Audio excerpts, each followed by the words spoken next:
Hello, everyone, and welcome to the NASPA New Professionals and Graduate Students Region 4 East Masterclass. Today we have Antonio Duran, and we are looking in pursuit of the PhD.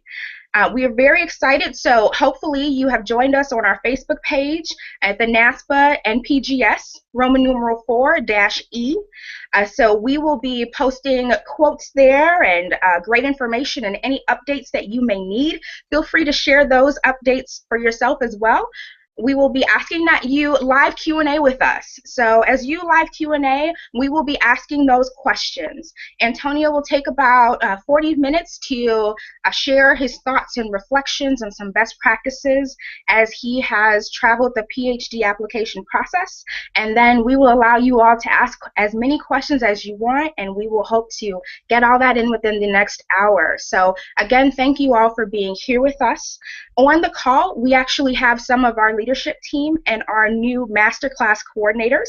So that's very exciting. We have Kelsey Stockton, who is one of our co-coordinators for the masterclass, and we have Robert O'Hara, who is the other co-coordinator for our masterclass. So we're very happy that they could be here with us. If you have any questions about a future masterclass, feel free to reach out to those two. They're phenomenal. And now we also have our feature speaker, who is Antonio Duran. He is a current graduate student graduating from Miami University in Oxford, Ohio. He also serves as the Region 4 East representative for the LGBTQ community with NASPA, doing great things, and he will next be taking his scholarship to Ohio State University. I'm sorry, the Ohio State University in Columbus, Ohio. And so we're very blessed to have him as he embarks on this new journey in his professional career, and he will be sharing some great things with us today. So again, don't forget to, one, join us on our Facebook page at NASPA NPGS 4E, as well as live Q&A with us at the bottom of your YouTube page. You can post questions, or you can post them to our Facebook page, and Robert and Kelsey will be sending that right on over to us so we can answer your questions. So let's get started. Antonio will be sharing with us in pursuit of the PhD. Awesome. Thank you so much for that introduction, Jamie. And completely understand, I'm still getting the hang of the Ohio State, so funny that you mentioned that. But I am excited to share with you all kind of my experiences in navigating the PhD application process. I'll be the first to say that I'm no way an expert in it, but just having gone through it, I was really thankful to get a lot of support and guidance from mentors in the field and people who have gone through the process, our faculty members themselves. And I'm really excited to be able to share some of the things that I gained from them with all of you all. So I have a formal presentation that will probably take around 30-35 minutes, and then afterwards, any questions that you all may have, I'll do my best in answering them. If not, I'll definitely get some resources to connect you to any answers that you're looking for. So first, I'll start off by screen sharing my screen, so that way you can see the presentation that I've created for you all, and then we'll get to presenting. So once again, I want to thank the New Professionals and Graduate Students KC, Region 4 East, and hosting this opportunity. I think it's a great one to continue our education and professional development, and so really thankful that I was given the chance to do so. And also representing the KC, so the GLBT knowledge community, so always excited to see some partnership going on. So just to tell you a little bit about what today is going to look like, the outline starts with, first I want to speak a little bit about my journey to the PhD application process, so sharing with you all my story, how I ended up wanting to pursue the PhD, and then how I went about it. So throughout the entire presentation, I'll give you some tips in addition to my own narrative, and trying to give you all some examples of how I went about it. Next, we'll talk about typically the reasons why people apply to a PhD program. So I want to say specifically that we're going to be talking about the Doctor of Philosophy, so the PhD rather than the EDD, because I think those processes might look a little different. Following that, looking at what does it look like to actually start selecting programs you're interested in, the ones that you want to go forward and applying to. And then the actual application process begins. So we'll talk a little bit about what does it look like to create your holistic package and really make the strongest application possible to apply to a program. Focusing specifically too on the personal statement, which is one of the things that I think I struggled with the most in trying to figure out how can I be my most authentic self and really communicate my desire to pursue the PhD. So I'll speak a little bit about tips and tricks to writing your personal statement. Before finally going into how do we finance the degree and then making the decision, which is probably one of the most exciting decisions that you can make, but also recognizing that it may be a difficult decision as well. So that's what's to come, and then afterwards, as always, I'm happy to answer any questions. So we'll start off with my journey to the PhD application process. So just to give you all some background again, I'm a first-generation college student, so I have 2 older sisters, but neither of them went to college when I was applying to college. So for me, applying to my undergraduate degree was a pretty big thing because I didn't know how to navigate the whole process. I ended up applying to 12 different undergraduate institutions, which when I say that, most people are very shocked because for me, I applied to any and all schools that I'd heard about. In going through the process, I ended up deciding upon NYU, which ended up being one of the best decisions of my life, and really fell in love with the institution, the Student Affairs Division, and was really thankful that I got some great mentors from there. Then fast forward to my love for student affairs being ignited at NYU, and I wanted to continue on my education. So in my search for a master's program, I ended up landing here at Miami University in Oxford, Ohio. And once again, I credit that to be one of the best decisions I made. The faculty here were absolutely incredible in nurturing my interests and really sparking some passions that I didn't know I had. So actually, while I was here, I had no previous research experience prior to arriving to graduate school. While I was here, a fabulous research mentor of mine, Dr. Z. Nicolazzo, asked if I wanted to collaborate on a research project, and I immediately took the opportunity and really found that I loved engaging in qualitative research. And I've been able to have those experiences with other faculty members as well. So I've done a number of different research projects while I was here at Miami, as well as also figuring out that I had a fervor for being in front of the classroom and teaching students. So I've taught about 3 classes here as well. And that all kind of came together. I was at NASPA this time last year, and I had a mentor of mine from NYU asked me about my future plans, and eventually he kind of came out of the blue and said, "You are going to be such a good faculty member. Why aren't you applying to PhD programs next year?" And in that moment, it all kind of felt right. I realized, wow, that definitely seems like the path I want to take. Because I realized that I had such a strong passion for research and teaching that I couldn't see my life without it.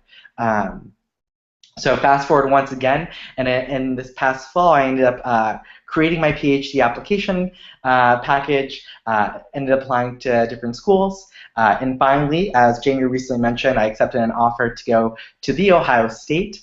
So I will probably be staying in NASPA Region 4 East, which I'm excited about, but also really, really pumped about being able to explore the opportunities that the Higher Education and Student Affairs program has to offer at OSU, and really hope to spread my scholarship beyond that. So I think the first question that people typically have is, why apply to a PhD program, right? And something I want to emphasize is that no path is going to be the same, right? I've often heard that you'll know when it's time to apply to a PhD program when new professionals typically transition into their first or second job. You start to feel a strong desire to go back into the classroom and really expand upon your learning, and in order to better inform your practice, better inform your research, And so there's been some debate about going straight through versus accumulating work experience. So I always knew that I wanted to pursue a PhD in the future, but I had many people tell me to wait for a few years to work. And I think that is a great recommendation oftentimes for a lot of students. From what I hear from current faculty members is that when students go straight through, they often find that these students lack the ability to think critically about research questions and think critically about how that research is then going to influence practice. And so I had to mull over on the decision many a time to figure out if I went straight through, do I think that my research will be as strong as it is? Because ultimately, I engage in research not for myself, but for the students that I want to impact with my practice. And so for that reason, I decided to go straight through, thinking, always keeping in the back of my mind, how do I stay grounded? Right? I think very abstractly and theoretically at times. And so for me, my question is, how do I then bring that back down to practice that our practitioners can really utilize to better impact our collegiate environments? And so that's something that I definitely encourage people to think about when they're thinking through whether a PhD is right for them at the time, is how do you think that your work or your past experiences are going to impact your ability to create research that's going to then transfer to the work that our student affairs practitioners are doing on a daily basis with student demographics. And I do really want to emphasize that you may or may not have research experience going to a PhD program. I know I was really thankful that I did, but I also know that other people had not had that experience, and that's okay too, right? They bring either some really strong professional work experience, and I also think that there's an aspect of social identities that I think also needs to be identified too. If your research is around that, or even if it isn't, thinking about how your social identities are going to impact the ways that you think about your research questions and that you think about that implication section that we often think about very much so in research articles. Connected to that, very much so recommend to think about your why and your why now, right? So for me, and I often say this to people, that I'm getting my PhD not for myself. As a first-generation student, I didn't know what a PhD was until my undergrad, when I went to for my undergrad. And so for me, it's not about the process of getting the degree. Rather, I often say it's because when I went and entered the academy, I didn't see anyone who looked like me. I didn't read anybody who thought like me, and I didn't meet anybody who felt like me, right? And so for me, my identity is as a queer person of color who's a first-gen student, coming from a low socioeconomic status, I think are all really important identities to have reflected in our student affairs literature as well as in the classroom. And so for me, that's one of the main reasons that I'm really going forward with getting my PhD, is that so that my research and my being in the academy can serve as an inspiration or as a role model for students who may have similar experiences to me as well. And my why now is that I think I feel prepared to engage in research and teaching as well as service, and so that's kind of my process in terms of thinking those questions, but really great questions to think about if you're thinking about pursuing your PhD. Something in addition to that is also being really ready to explore a topic and examine it in depth. Often tell people, and I often heard, that you don't need to have your dissertation topic picked out yet. And I think it's only natural that as you enter a PhD program, your topic is going to evolve and grow based on what you're learning in your courses. But it's great to have at least a general idea of where your research is looking to investigate, right? So my research right now is really thinking critically about problematizing queer identity development. I often think that our current queer identity development theories are rooted in people who have a lot of other privileged identities. So in particular, I want to look at how students who are queer and have other marginalized identities navigate the college campus and develop over time, both when they're inside of the college gates and when they go back home, and thinking about how their family, friends, community impact their process in developing. So that's my topic now, but I fully expect that to change as time goes on. So I'm excited to see what that's going to be. Another question to ask yourself is full-time or part-time. So I'm going to be a full-time student, and I often hear from people who are going part-time that it may not be feasible to go back down to a grad student stipend, or they just have a really great professional job that they're a part of and that they don't want to necessarily let go of, which is great. So really thinking about what that's going to look like, and if you're going part-time, how you're going to balance coursework in addition to your professional responsibilities is something that's important to think about.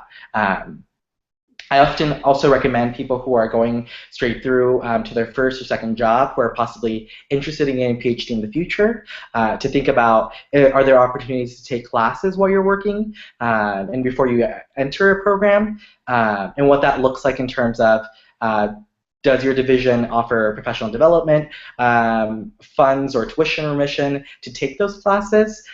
So I think that those are great questions to ask as you're looking for your next professional opportunity, and really thinking through how many credits you're allowed to take, and what fees look like on top of taking the classes.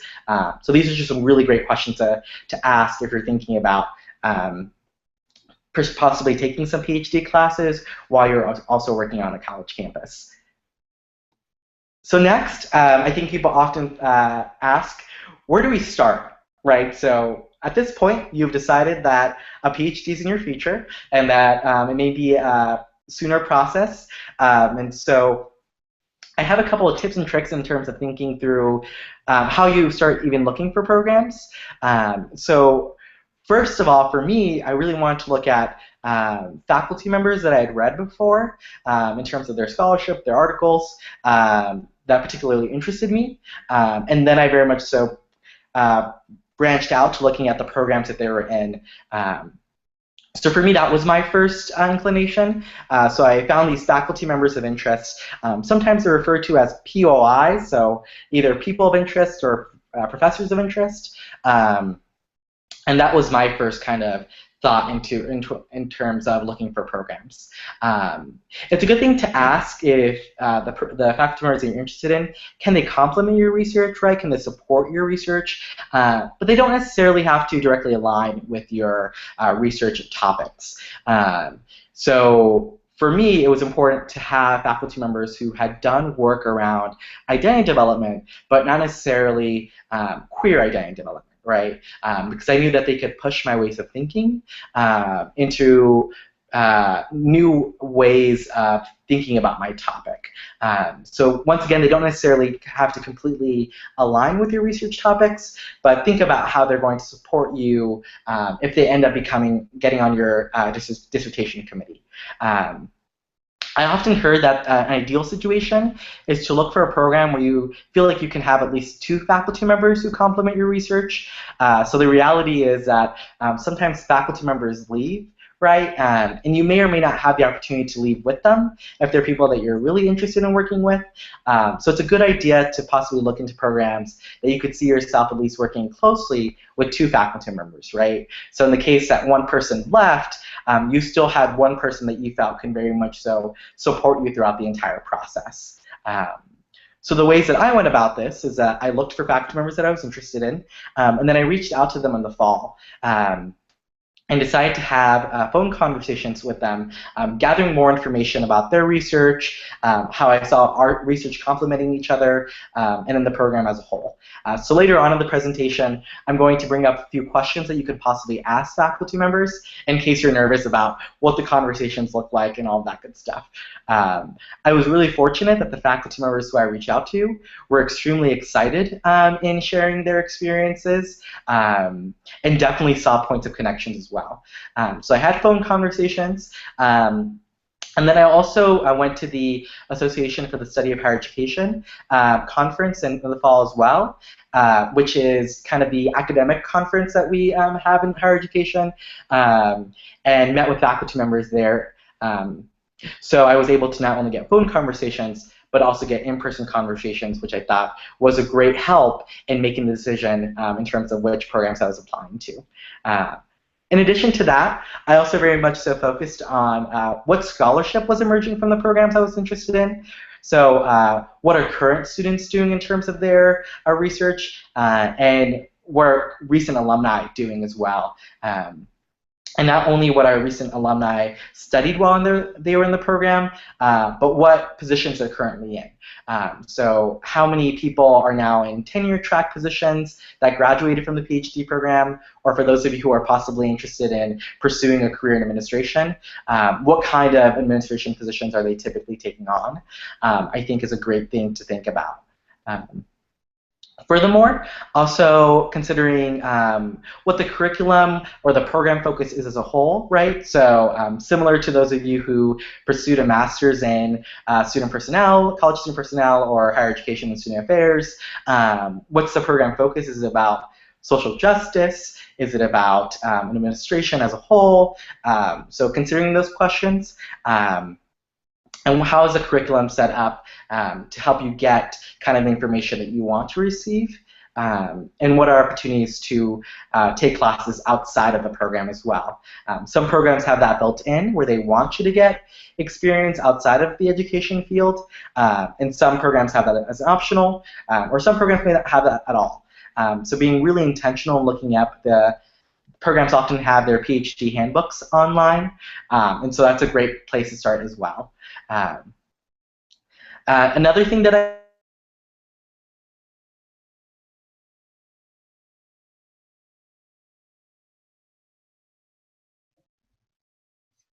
It looks like Antonio's connection dropped, so we're just going to take a moment, and he should be able to tune right in just a moment. Thank you all for your patience. Also, be sure if you have any questions to share that to our YouTube page at where you're viewing. You can post it right below. Also on our Facebook page at NASPA NPGS 4 East, Roman numeral 4-E, you can share your questions there.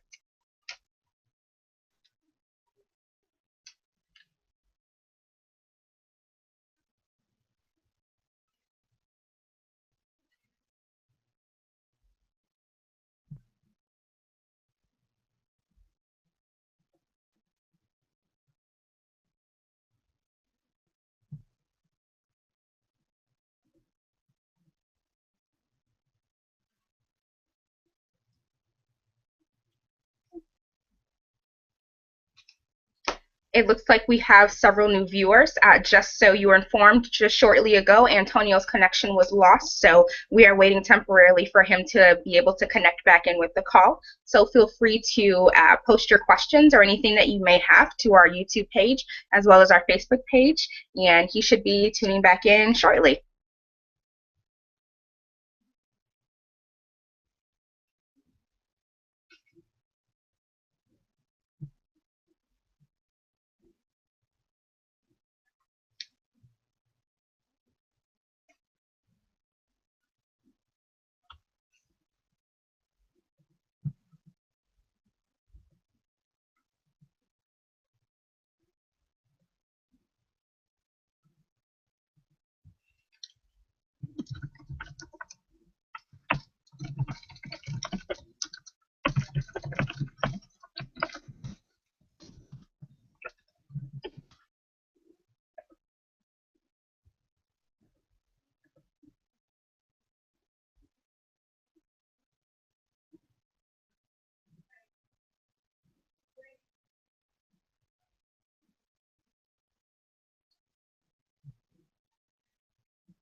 It looks like Antonio's rejoined us.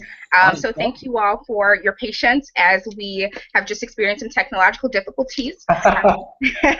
It always happens, so we will have Antonio re-engage in his presentation. And again, feel free to follow us on our Facebook page at NASPA NPGS, Roman numeral 4-E.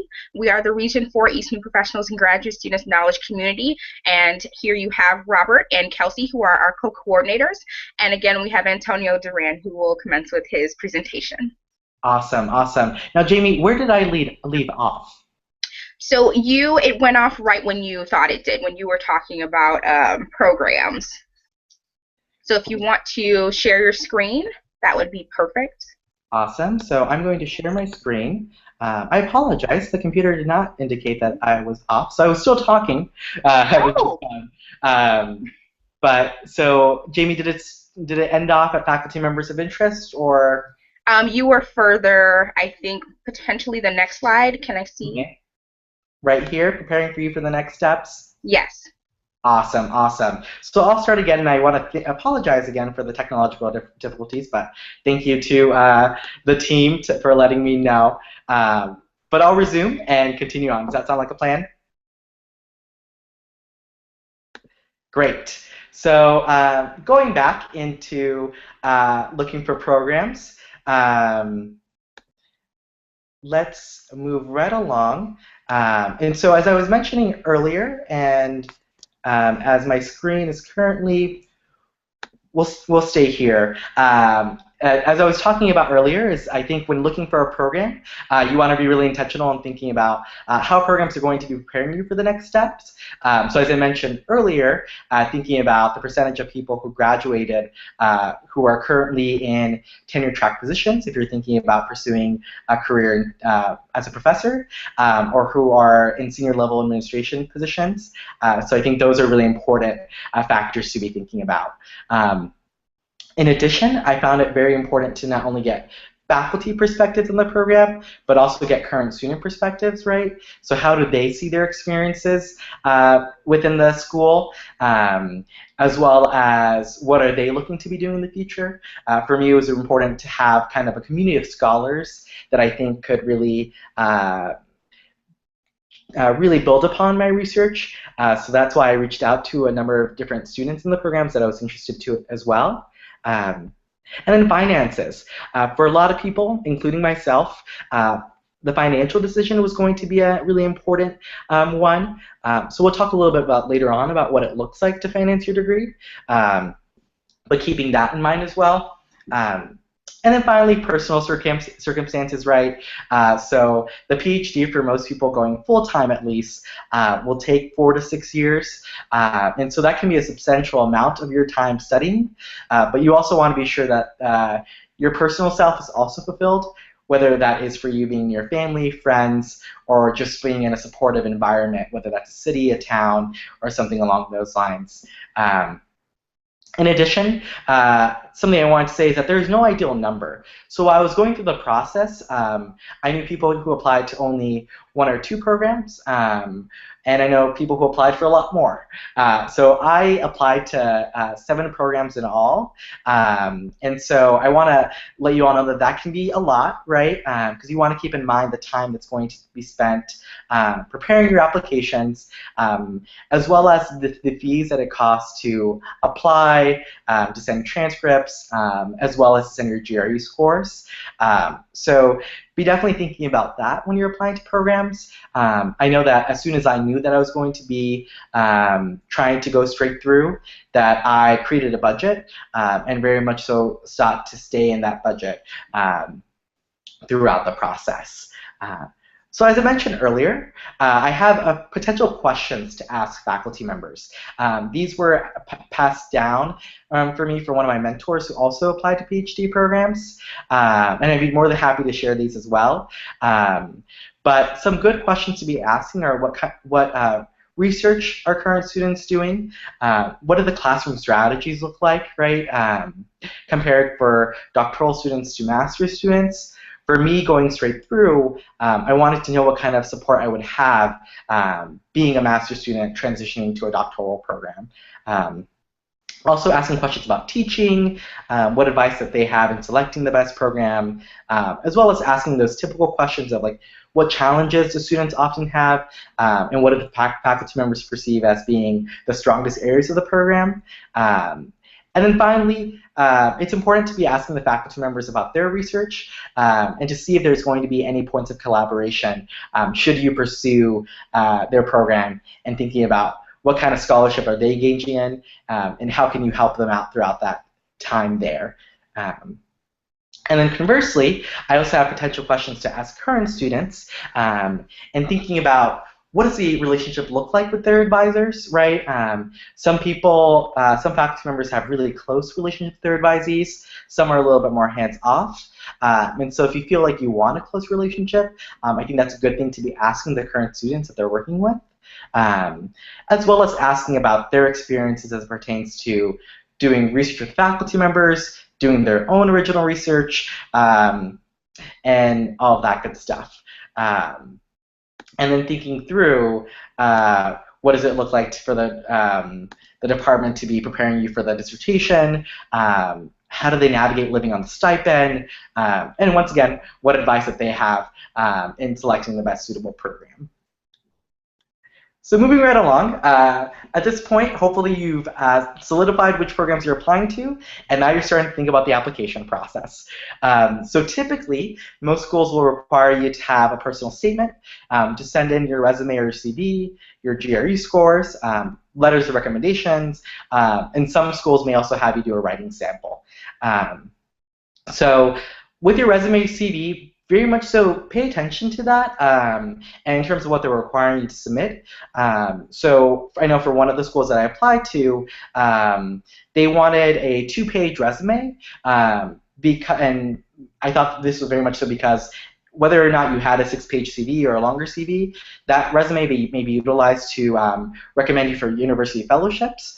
So they typically may have a standard around length or what's on the resume or CV. So pay attention to those. Similar for GRE scores, it may or may not be significant for the application, but some universities do have it so that there are minimum requirements to be considered for a fellowship. So once again, you want to be sure that if you are applying to programs, to have your GRE scores and to think about what are the minimum GRE requirements, both within the Department of Education, but also on a university level. For letters of recommendation, knowing that I really wanted to engage in research, teaching, and service, the life of a faculty member in my PhD program, I had my letters of recommendations talk to different aspects of that. So that's what I mean by painting a holistic picture of your work. I had one faculty member who could talk about my experience with qualitative research, another that could talk about my experience with quantitative research, another that talked about my teaching, and someone who spoke about my service. And so definitely let your faculty members or the people writing your letters of recommendation let you know or tell them if there's a particular area that you want them to be speaking on your behalf about. And then finally, very much so following the prompt for the writing samples. Should you have one, I know one program had the writing sample requirement, so be cognizant of that. But at the end of the day, as I'm saying a lot, pay attention to the details. Every program is going to have a slightly different process, and so it's important to keep track of these different details and make sure that you're answering appropriate prompts or following appropriate directions. So as I show you all here on my screen, I had a master spreadsheet about the differences between the programs I was applying to, and this very much so helped me keep track of my own process.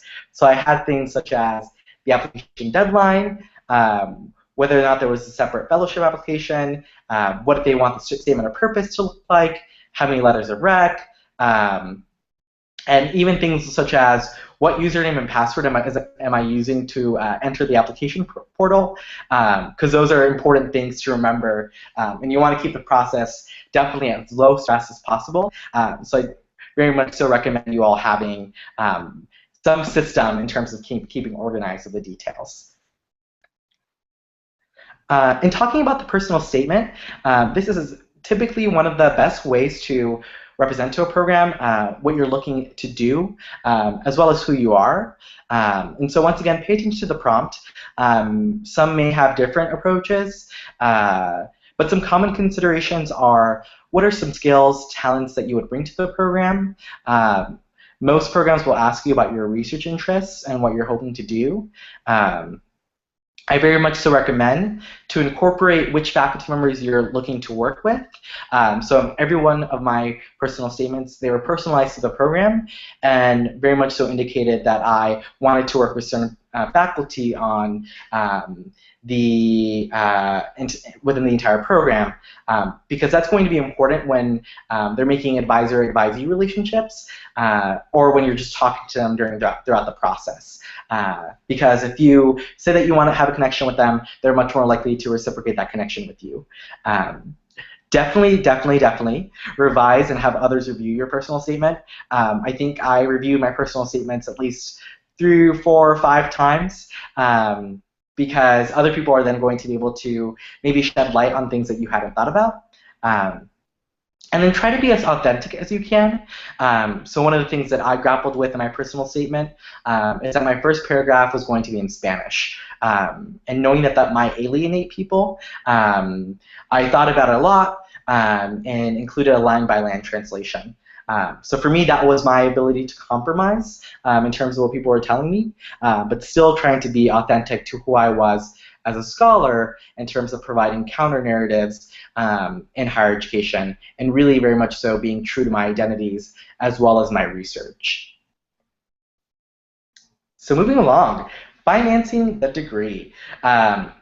This is often one of the areas that people have the most questions about. So depending on the program, they may have a strong connection to the Division of Student Affairs, or may have other separate research or teaching assistantships or associateships, depending on the program. So it's important to think about those. And also know that the application process to apply for assistantships may or may not be already included in your grad school application.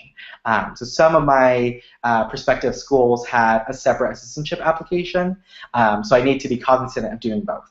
And then also being aware of whether or not it was going to be a 9-month contract or a 12-month contract in terms of how long you'd be working when you're also taking classes. Most schools also have fellowship opportunities, and so similar to assistantships, do a lot of research on what the fellowship requirements are, and whether or not you are automatically considered for fellowships when submitting your application, or whether there is going to be a separate application. So once again, one of my schools had a separate fellowship application in which I need to write a separate essay for the university. Most fellowships function on a university level. So your program might nominate you for a fellowship, then that would move up to the department, and that would move up to the university as a whole. And don't be afraid to ask about the timeline, right? Because it might be a university process, it may take longer. And so asking about typically when students hear back about fellowship opportunities. A great question to ask too is how much is funding guaranteed for? And so this is often a really big, important thing for people to be thinking about. Is funding guaranteed for 4 or 5 years, or is it only guaranteed for a couple of years, and then you would have to find other ways to supplement your finances, whether it's an additional teaching assistantship through the department, or applying for fellowships in future years, right? So for me, it was important for me to have full funding for 4 to 5 years, because I knew that while I was in the program, I didn't want to go through the stress of applying for separate fellowships opportunities or things like that. And so I was constantly asking those questions and made it very clear to the programs that I needed full funding based off my own personal circumstances, especially coming from a working class background. And then finally, some other important things to think about is health insurance included, and if so, how much? Also considering parking fees, semester fees, and then housing costs, the cost of living. And so very much so recommend creating a budget for the actual PhD program itself when you're thinking about pursuing that doctorate degree. And then finally, you made the decision. And that is super exciting. You've gone to a point where hopefully at this point you have been accepted to a program, or in some cases accepted to multiple programs. And so most schools still function off of the April 15th deadline. So I know for me, I considered a number of different offers, and it was extremely difficult for me to make the final decision. I very much so functioned off of my emotions, so I knew that I was going to be really sad when I had to say no to a school. But knowing that they know that you're probably in separate processes, and then ultimately something that I was always really thankful to hear is that every faculty member was extremely supportive in my decision to go to another school, and that they very much so welcomed me into their community of scholars. And so I ask you all to think about what are your priorities in making the decisions. Oftentimes people may have different values. So for you, whether that's funding, research, teaching, professional development opportunities, your personal circumstances again, or program alumni. So think through if you have your list of values, which programs may have all of them or may have the majority. And that might be a great way to make a decision and think about which of them are definitely going to be the most holistic package that you can get, right? Funding is only part of the process, so you want to be sure to keep in track of all these other additional opportunities that you may have while you're pursuing your PhD. And then finally, at this point, you can celebrate, you can relax, and you can look forward to the many years of doing the work that you're passionate about and learning alongside some pretty incredible scholars. So those are the tips and tricks that I was able to come up with for the process. But now I'm extremely excited to answer any questions that you all may have. So I also put up my email just in case that you have separate questions. I'm more than happy to answer anything and everything I can because, as I mentioned before, I had a great deal of help throughout this entire journey, and so I'm more than happy to and excited to assist anybody on their journey in terms of applying to a PhD. But at this point, I will turn it back over to Jamie. Hi, Antonio. Thank you so much. Really great tips. Awesome. So we do have some questions. The first one, oh, and for those tuning in, you can feel free to post your questions either to our Facebook page or right where you are with the YouTube page. Post those questions, and our co-coordinators will be making sure we get those answered. So one question comes from Keith Garcia, and it is, how would one go about finding out what program alumni are currently doing? Yeah, that's a great question. So most schools will have some form of that on their program website. I know that all the programs that I applied to had what are current students or what are past students doing now. But if that is not available on the program website, that's a great question to ask when you're talking with the faculty members. I sometimes ask, what are your current students doing?